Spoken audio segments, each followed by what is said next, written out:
Change, don't complain. I have the right thing to do anything, you say, but not everything is beneficial.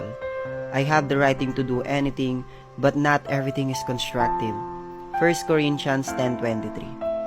People complain about stress, but some people would rather complain than change. It is easy to be frightened at the thought of jumping off life's high-speed treadmill, especially if you aren't sure what to give up in order to slow down your life. God wants you to enjoy a beautiful life with simplicity, sanity, and clear direction. That only comes by spending time with Him, reading His Word, talking to Him, and listening for His response. If you are too busy to get alone with Him each day, then set some boundaries in your life.